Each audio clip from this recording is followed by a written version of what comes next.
uh, dari Pak Putra tadi terkait dengan lulusan terbaik di daerah prioritas yang tadi disampaikan Pak Deputi Pak Alex, itu terkait nanti dengan rekrutmen baru ya.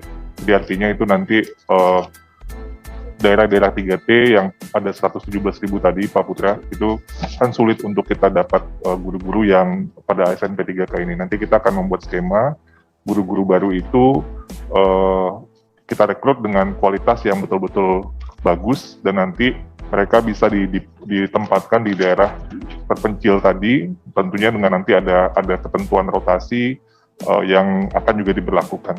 Nah itu tadi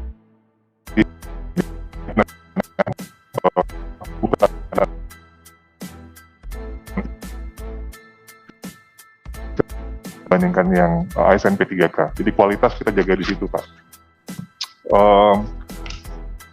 Lalu notit Pak Putra tentang jangan sampai jadi anak tiri gitu ya, yang tadi Pak Putra sampaikan, ini usulan siapa, usulan bukan saya gitu, atau bukan dari ayahnya gitu ya. Itu nanti juga tentunya akan kita komunikasikan, karena mereka semua tentunya melayani anak-anak yang ada di daerah yang bersangkutan. Lalu Pak Sido terkait dengan 193.000 guru yang lulus passing grade tapi belum dapat formasi, kita tidak bisa meng-cut di pendaftaran karena ini memang persaingan yang selama mereka memenuhi syarat yang mereka bisa bersaing, tapi tentunya dalam konteks seleksi tahun lalu jumlah formasinya itu lebih sedikit dari jumlah pelamar. Tapi jika kita lihat dari data formasi yang disediakan 1 juta formasi, jadi sebenarnya formasinya lebih banyak yang disediakan dari jumlah pelamar. Namun memang karena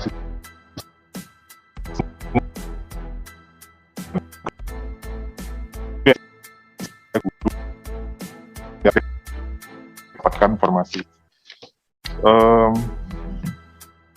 Terkait dengan guru-guru daerah terpencil dan tunjangan khusus tadi Pak Sidot, itu memang ini ya Pak.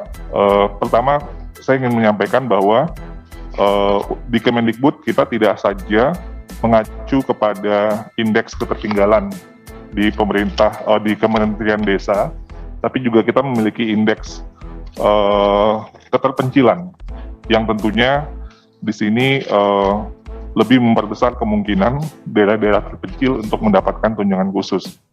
Namun juga kita perlu mencatat realitas di lapangan bahwa ada 2 standar. Secara politis kadang-kadang desa tidak mau lagi dianggap sebagai desa tertinggal karena mereka ingin pembangunannya berkembang. Namun ketika berbicara anggaran mereka tiba-tiba balik lagi gitu. Nah ini kan sebuah kondisi yang juga menjadi tantangan kita dalam pelaksanaan. Tapi tadi saya sampaikan kita memperbesar kemungkinan dengan ada indeks keterpencilan Pak di Kemendikbud. Jadi sehingga itu menambah kemungkinan yang tadi hanya dari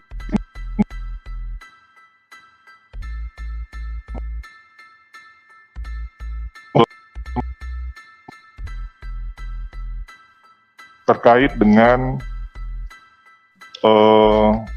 skema penetapan untuk kita maksimalkan di tahun ini. Memang tantangan untuk Pemda mengajukan formasi ini sangat luar biasa, maka tadi Pak Deputi, Pak Alex, kita memikirkan sebuah skema yang mungkin lebih taktis dan lebih pragmatis, tapi tentunya ini masih dalam pembahasan di Panselnas. Terkait dengan guru swasta, tadi juga sudah disampaikan oleh Pak Kadafi, terkait dengan memang pada satu sisi mereka penggajiannya di bawah UMR gitu ya Pak. Jadi artinya mereka juga ingin memperoleh kesempatan untuk kesejahteraan lebih baik, dan seperti yang kita jelaskan juga sebelumnya, salah satu hal yang mengunci itu adalah Undang-Undang ASN nomor 5 tahun 2014 bahwa ya ASN ya ditempatkan di institusi pemerintah. Jadi itu yang menjadi tantangannya Pak. Pertanyaan selanjutnya terkait dengan berapa jumlah guru yang pensiun di tahun 2002 dan apa sudah diperhitungkan. Jawabannya sudah ada 70.000 guru yang pensiun 2022 di di angka 758.018 formasi yang tadi kami sampaikan. Lalu terkait dengan guru disabilitas yang tadi dari Bu Tina itu sudah termasuk, bahkan kita memberikan afirmasi khusus guru disabilitas tadi. Ini mungkin terkait masa kontrak, mungkin dari Pak Deputi, Pak Alex mungkin bisa menyampaikan, tapi tentunya kita mengacu pada PP 49 2018 pasal 37 bahwa paling singkat untuk P3K adalah 1 tahun, artinya bisa lebih dari itu dan dapat diperpanjang kembali.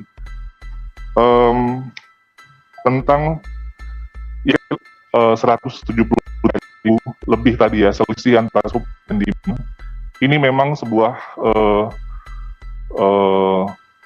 mungkin dari segi secara jangka panjang kita melihat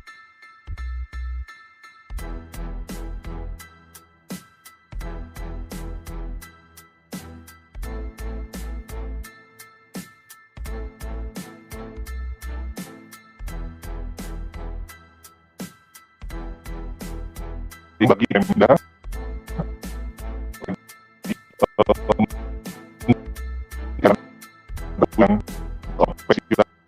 misalnya tahun-tahun sebelumnya jaraknya cukup besar, misalnya guru pensiun ada 100 tapi yang mengisi hanya 10, plafon gaji 90 lagi, itu dikemanakan.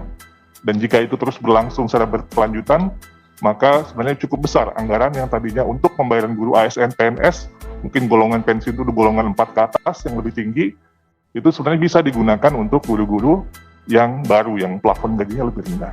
Nah ini yang tadi kami sampaikan supaya bisa menjadi perhatian juga.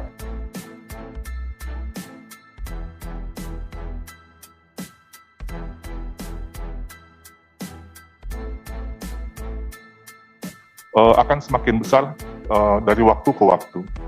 Ini juga menjadi catatan kita dalam hal penggunaan anggaran pendidikan yang juga sudah ditransfer langsung ke daerah. Saya rasa demikian yang bisa saya sampaikan. Terima kasih Bu Pimpinan, saya kembalikan. Assalamualaikum warahmatullahi wabarakatuh. Interupsi Pimpinan. Waalaikumsalam, silakan. Penekanan saja disampaikan Pak Sidot, jadi perhatian saya. Mungkin bisa diulang sekali lagi. Terkait dengan 193.954 guru lulus tanpa yang tidak dapat formasi itu, jalan keluarnya apakah nanti kita menunggu formasi dari daerah, kita menggunakan pola breakthrough rekrutmen guru, artinya ditetapkan oleh Kemendikbudristek.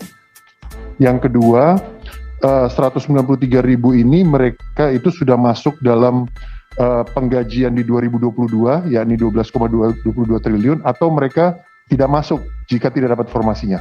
Terima kasih. Yang kedua dulu Pak, masuk, jawabannya masuk. Ya. Dan yang pertama 193.000 tadi, gimana Pak tadi? Apakah menunggu formasinya? Oh, kita tentunya mengupayakan skema yang lebih diusulkan. Penetap kalau bisa ya itu nanti dengan skema yang baru yang sedang kita pikirkan itu Pak Putra. Dari Kemendikbudristek. Skema yang nanti akan ditetapkan oleh Pan RB. Iya betul dari yang data kami tentunya. Sehingga jadi tidak usah nunggu dari daerah lagi ya? Itu harapannya Pak. Jadi karena kebutuhannya itu real sebenarnya. Oke. Jadi itu yang dan Kementerian Keuangan kan juga sudah mengalokasikan sebesar kebutuhan tadi.